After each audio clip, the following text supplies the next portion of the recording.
Passport to the Palm Beaches is brought to you by Discover the Palm Beaches.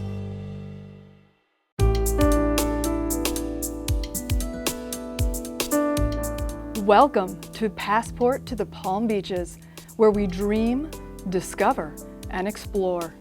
We'll give you an insider's look at everything the stunning Palm Beaches has to offer. America's first resort destination is adorned with miles and miles of gorgeous tropical white sandy beaches, world-class golf, tennis, museums, extraordinary people, spectacular restaurants, renowned fishing and diving, luxury real estate, shopping, countless outdoor activities, and an unexpected wild side. It is the ultimate playground, retreat, and adventure all in one. Simply put, the Palm Beaches is the perfect escape. Don't settle for the ordinary. The Palm Beaches, it's like no other place in the world.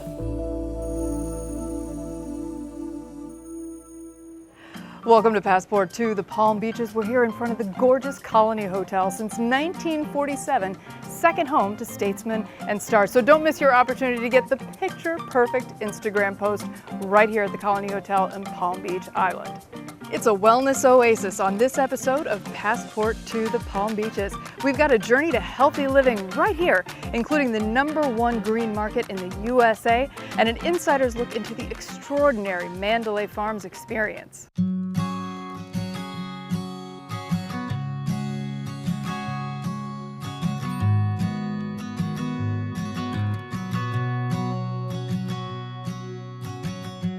Hi, welcome to Mandalay Farms. I'm Karen Taylor and I'm here with Gia, our 1.5-year-old spider monkey. Gia is a female captive bred 1.5-year-old spider monkey. I've raised her at Mandalay Farms since she was 6 weeks old.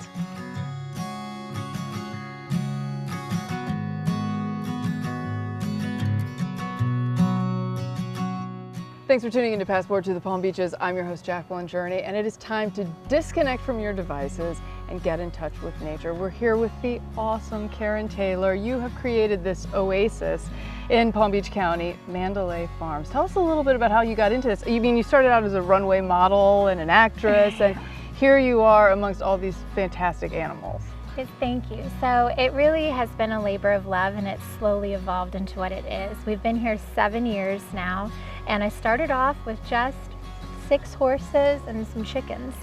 And so we have expanded into a fully licensed private zoo, and we have 22 horses. We breed miniature horses here, and we have about 85 exotic and farm animals that range from llamas to emus, kangaroos, spider monkeys, quadrumundis, you name it, we probably have it.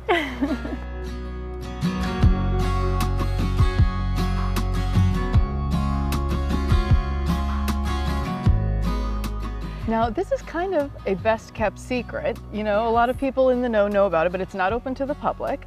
But you do so many good works and do a lot of good for the community. Tell us about some of the foundations and organizations that you work with and what you're giving back to the community. It's really amazing. Yeah, thank you so much. It's really my passion. So my 2 passions are children and animals. So I've finally found a way to combine them together.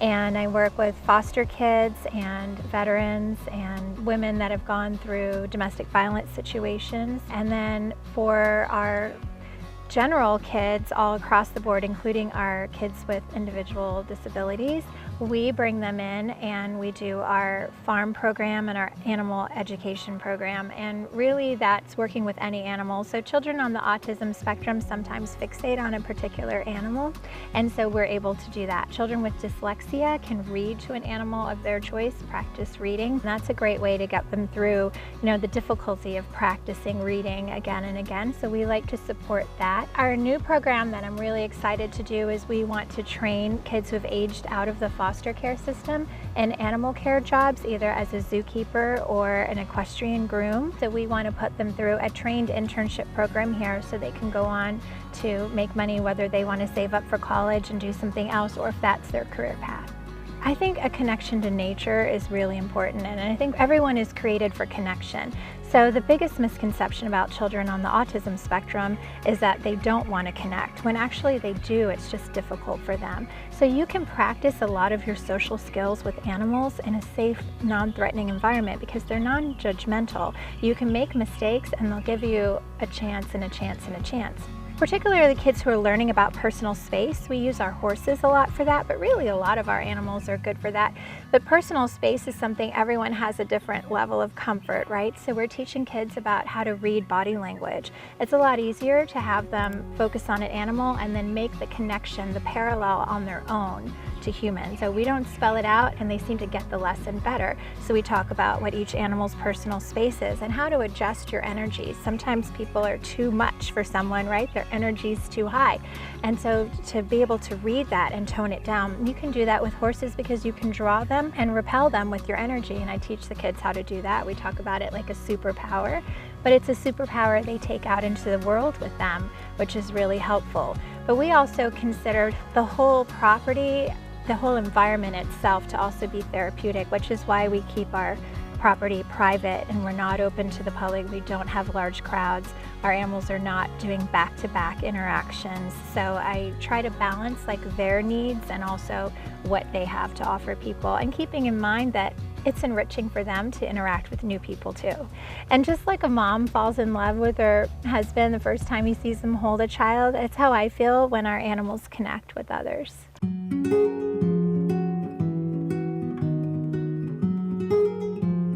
I feel really blessed to be able to interact with these animals and to be able to share them with other people, and that's the important part. Our whole build out here was never about just me having this private thing all to myself or all to my children. It's always been about what you can put back out in the world and what you can share.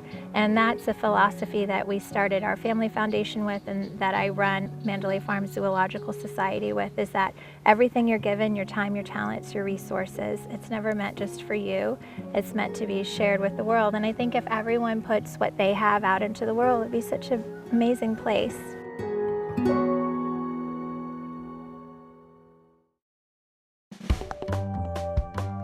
Passport to the Palm Beaches is brought to you by Discover the Palm Beaches. It's time to disconnect from all your devices and head out to Mandalay Farms in Palm Beach County. I am here with Kaya, the most beautiful miniature horse you've ever seen. And you won't believe what we've got coming up. We're going to interview Karen Taylor, who brought together this gorgeous facility that is doing so much to bring human and animals together with that all-important connection.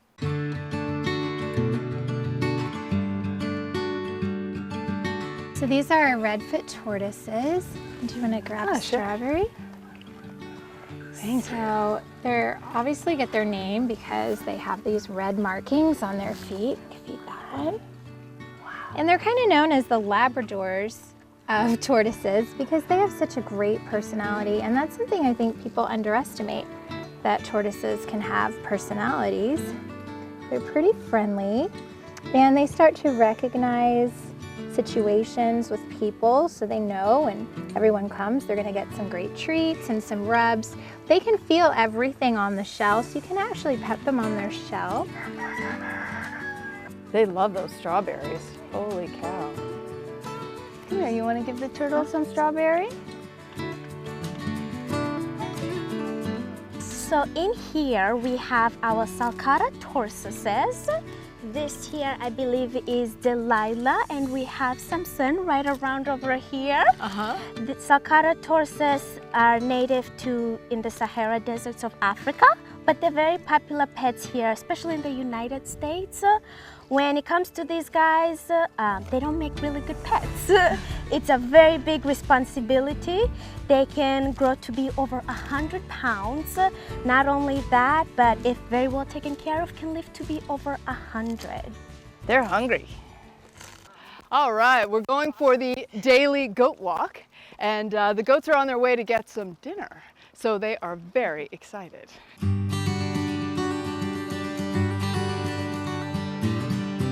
It's been important to me that I balance. The interaction must be positive and desirable for the animal and the human. So we... Well, I don't know about him, but I'm having a blast. We're gonna do your hair. We're gonna do your hair. Oh, that's hilarious. Wow. I have never done anything like that before. That was incredible. This is Axel, and he's a three-banded armadillo. He gets that name because you see 1, 2, 3 bands. And if you want a pet, you can feel his armor. Now he is really cool. God created him amazing. He has a hairy belly, right? But he folds up. Let me see. Look how, he folds up perfectly like a Pokemon. And look, feel. It's the only species of armadillo that rolls up. Everyone thinks they all do, but it's only this one. And do you see his little cute tiny ears? I think he's gonna be a little heavier than you're suspecting. Can you put your hands like a cup? And we're gonna let your mom get a great picture. There you go. You hold him close to your body so that he doesn't feel like he's gonna fall. He literally has no teeth, and only the tip of a pencil could even fit in his mouth.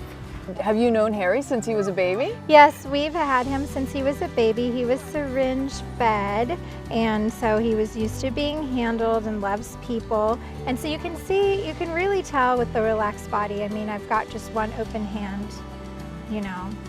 So that's how you can really, and also when he lifts up his arm to say that's where the spot is, and he lifts his head. I love his little ears. There you go. They're see? adorable. He's saying that's the spot.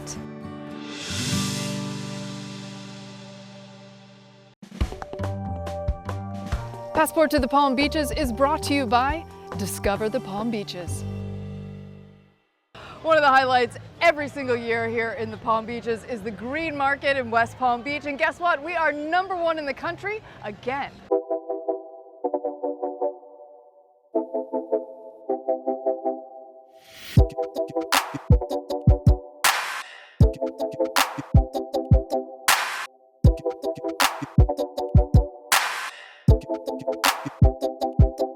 Here at the Green Market in West Palm Beach with Community Events Supervisor Angela. This is the woman in charge. You are making it happen. I mean, this is spectacular. Thank you. We are truly excited about our market this year. You know, we started over here a little over 10 years ago with 50 vendors. And since then, we're at about 120. So many exciting things have happened this year that were just great for the city of West Palm Beach. Absolutely. And for people who aren't familiar, please tell them how you guys have been voted #1 2 years in a row. Yeah, that's pretty exciting in itself, but we are voted #1 in the nation for Green Market, and that alone is such a privilege to be able to say. And you know, the people got us there, and I mean, I think if you look around, you truly see we are #1 for a reason. We take pride in what we do. It's wonderful. It's a great time to be with your family. It's a great time to get together. I love the kites. The way they decorated it this time makes it so fun and so different. I love the smoothies. It's so good it's already gone. What do you think is the special ingredient? You know, there's definitely a recipe involved that creates something this spectacular that everyone in the nation can recognize as being the best. So we have a judge and jury process, which a lot of other markets don't have. When we chose this path, we decided that if you're going to do something, you need to do it right. And it's something that is done by judges outside of our city. So there's, you know, no favoritism, but we bring in different judges that specialize in things that have to do with the market. And I have to tell you, it's been a wonderful experience just to watch and watch grow. But the vendors that we get out of it are truly amazing. So for us, it's a win-win. Best of the best of the best. I mean, just look at the weather out here. The birds are chirping, people are spending money. That's exactly what we like to see. Flowers. Now, even though it's a green market, of course you have produce, but you have a lot of other categories of things. Can you tell us about some of the other things people find here? Sure, obviously there's cafe. So if you come down here and you're hungry, you can grab some prepared food. Obviously, you know, people come down for breakfast, grab coffee. There's so many different coffee vendors, tea vendors, kava, you name it, we've got it here. Some fabulous entertainment, and to top it all off, like this year we have added one more element to our market because again, we recognize that people are coming down here with needs. A lot of people buy flowers or orchids or plants and they don't necessarily know what to do with them when they get home. So we've now started the 20 by 20, which is our pop-up workshop, so you can learn. They're just great classes, and most of them are free. It's just another little thing that we try to give our customers. It's something beautiful to do every Saturday here. Thanks for the city to have organized these. They have beautiful vendors. If you had to pick one vendor, what do you look most forward to when you come out on Saturday? You know, it's interesting because every year it changes for me as to which one. I'm a pasta girl, I'm Italian, you know, so I'm excited we have new pasta vendors this year, but I'm tried and true to cheese and pasta always. Let's head into the Green Market and take a look.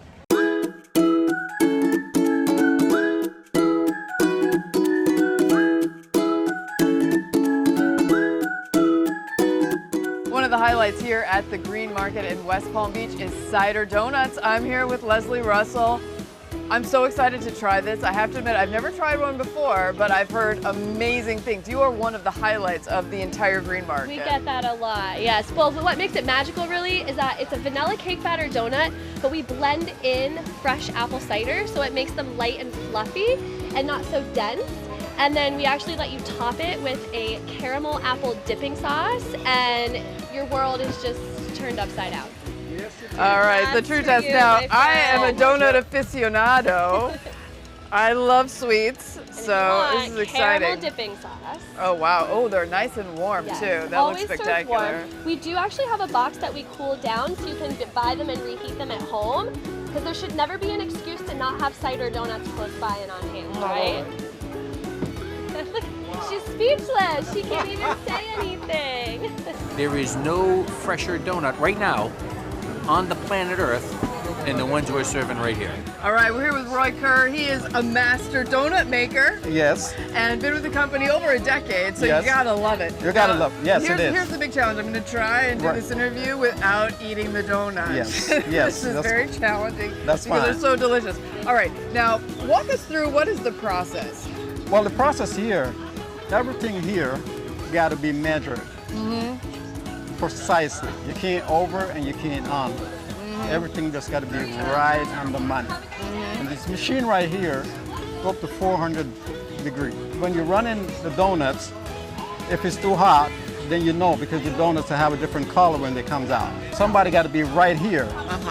Just catch them at the same time to sugar them and put them away. So it's a big process. All right, ready? Cheers. Cheers.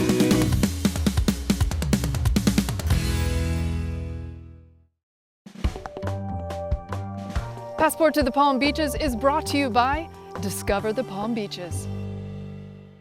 Look at those mushrooms, holy cow.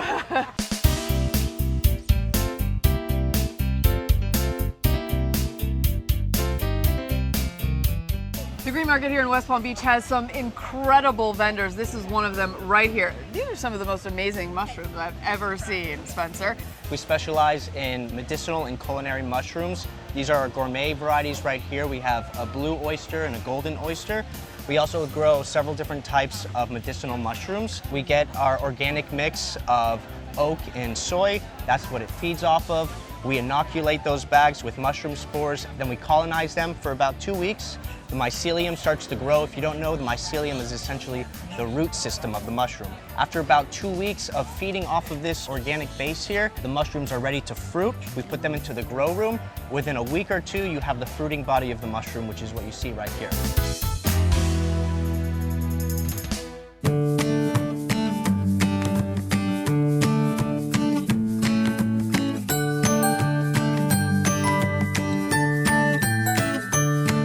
There are many fresh markets in the country where you can get fresh, gorgeous coconut. I'm here with Nishani. This is pretty amazing what you do here. Tell us a little bit about what people can get here at your booth.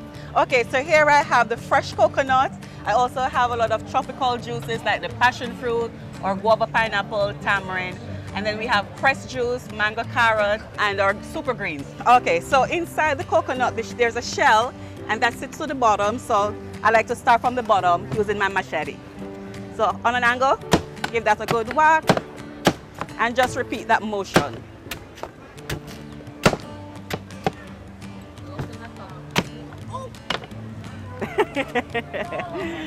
Get that off for you. Wow. And here we have the freshest coconut you Doesn't find. get any fresher than this. Beautiful. Thank you. And how did you get started doing this? Well, my husband and I realized that there was like a need for fresh stuff like this, and most people don't know the nutritional value of it. And me coming from the Caribbean, I know a lot about coconut. So it has a lot of potassium and magnesium. So it's like Mother Nature Gatorade right there. Thanks for watching Passport to the Palm Beaches. I'm going to wrap up this episode with a quote from my book, The Divas in the Details, the celebrity and CEO-inspired guide to confidence, courage, and style. And it comes from a really amazing lady, Lena Horne, civil rights activist and incredible singer and actress. She said, "It's not the load that breaks you down, it's the way you carry it." Thanks again. We'll see you next time for more Passport to the Palm Beaches. As a thank you for watching, head over to my website, jackjourney.com, and apply this special promo code for our viewers, I Know Jack, for a fabulous reduced price on my Clean Skin Elixir Youth Potion number 9. Do it now. This is for a limited time only while supplies last. Your skin will thank you for it. It fights the signs of aging, keeps your skin hydrated, and protects it from environmental aggressors. We'll see you again next time for more Passport to the Palm Beaches. Check out all of our other episodes on demand at thepalmbeaches.tv.